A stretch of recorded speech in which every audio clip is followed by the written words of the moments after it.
Hello दोस्तों, हम लोग आ चुके हैं फिर से एक नए वीडियो के साथ। आज ऑर्गेनिक केमिस्ट्री के बारे में जानेंगे। ऑर्गेनिक केमिस्ट्री में आइसोमेरिज्म अर्थात समवायता क्या है। कंपाउंड्स का अणुसूत्र एक समान परंतु भौतिक तथा रासायनिक गुणों में अंतर हो तो उसे आइसोमेरिज्म कहा जाता है। आइसोमेरिज्म दो प्रकार के हैं, स्ट्रक्चरल और स्टीरियो आइसोमेरिज्म। स्ट्रक्चरल में छह प्रकार निम्न हैं: chain isomerism, position isomerism, functional isomerism, ring chain isomerism, metamerism and ट्यूटोमेरिज्म।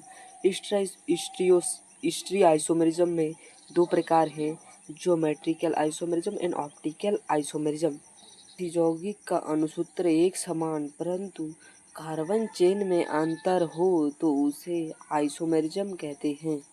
इसके जैसे आइसोमेरिज्म नहीं, यहाँ पे एक चीज छूट गया है, चेन आइसोमेरिज्म हुआ, चेन आइसोमेरिज्म कहते हैं।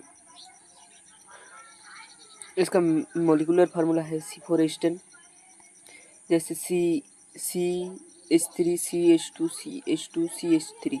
ये कार्बन चेन में एक अंतर है, क्योंकि देखिए CH3 और CH3 तो CH इधर आ गया और यहाँ CH2 CH3 इधर था। आप कहीं से भी देखें कि ये CH3 एक ही लाइन में एक ही सीरीज में है। इसका नाम है ब्यूटेन और इसका नाम है 2 मिथाइल। 2 मिथाइल क्यों? क्योंकि यह चेन के शाखाएं जिधर से सामने पड़ेगी उधर से ही गिननी पड़ती है। इधर से सामने है, इधर से भी होगा, क्योंकि ये क्या है, एल्काइल ग्रुप का, इसीलिए OIL लगा। 2 मिथाइल और कितने कार्बन है, 1 2 3, तो प्रोपेन, 2 मिथाइल प्रोपेन। आप लोग इसी तरह से चेन आइसोमेरिज्म का बारे में जान चुके। द्विबंध एवं त्रिबंध तथा क्रियात्मक समूहों के स्थान में अंतर हो तो उसे पोजीशन आइसोमेरिज्म कहते हैं। जैसे C4H8 CH3CH2 यहाँ देखिए, यहाँ डबल बंड है और इधर चेन में अंतर हो गया है तो यहाँ डबल बंड है। यही इसका नाम है ब्यूट 1 इन। देखिए इन क्यों, क्योंकि डबल बंड है, और ब्यूट क्योंकि 4 कार्बन है। ब्यूट 1 इन क्यों, क्योंकि इधर से सामने है और एक ही नंबर के सामने पड़ रहा है, इसलिए ब्यूट 1 इन।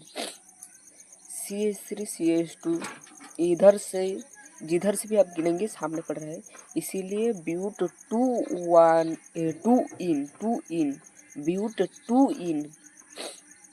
तो आप लोग, आशा करता हूँ आप लोग पोजीशन आइसोमेरिज्म, चेन आइसोमेरिज्म तथा फंक्शनल ग्रुप के बारे में जान चुके हैं कि क्या है आइसोमेरिज्म क्या है। अगर आप लोगों को यह वीडियो पसंद आया तो एक छोटा सा प्यारा सा लाइक और एक छोटा सा प्यारा सा कमेंट, और हमारे चैनल पर नए है तो एक सब्सक्राइब जरूर कर देना।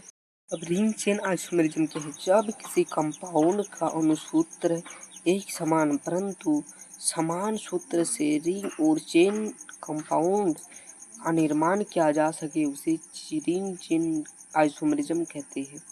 जैसे साइक्लोएल्केन एंड एल्कीन, इसका जनरल फॉर्म है CnH2n। जैसे जब एन का मान 3 लिया तो C3H6 हुआ, कि C3 और H3 × 2 H6 हुआ, इसलिए C3 तो साइक्लो बना, साइक्लो कार्बन कार्बन के बीच, और ये एल्केन है इसलिए डबल बंड हो गया और ये कार्बन चला है। इसी प्रकार आप लोग रिंग चेन आइसोमेरिज्म के बारे में पढ़ेंगे। C4H10 इधर ऐसे होगा और C5H10 ऐसे होगा। अब नामकरण देखिए, यहाँ 5 कार्बन है इसलिए पेंटेन हुआ, यहाँ 4 कार्बन है इसलिए ब्यूटेन हुआ, यहाँ 3 कार्बन है तो यहाँ प्रोपेन होगा, और यह बेंजीन का उदाहरण है। साइक्लोहेक्सेन, इसको साइक्लोहेक्सेन भी कहा जाता है, जिसे 6 कार्बन है इसलिए हेक्सीन कहा गया है। इसी प्रकार साइक्लोएल्कीन और एल्काइन, साइक्लोएल्कीन में डबल बॉन्ड होगा, ऐसे ही डबल बॉन्ड हो। मेटामेरिज्म, मेटामेरिज्म क्या है?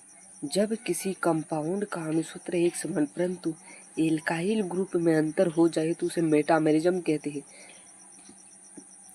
जैसे एन एल्काइल ग्रुप, एन का मान यहाँ और एल्काइल ग्रुप का नाम और मॉलिक्यूलर फार्मूला। सी एन का मान दिया तो जब एन का मान 1 रहा तो C1H3 हुआ।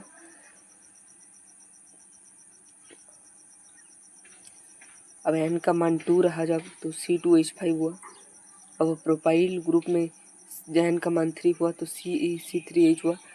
अब C1 का नाम है मीथ और एल्काइल ग्रुप है इसीलिए YN, मिथाइल, इसीलिए इसका पूरा नाम हुआ कि मिथाइल।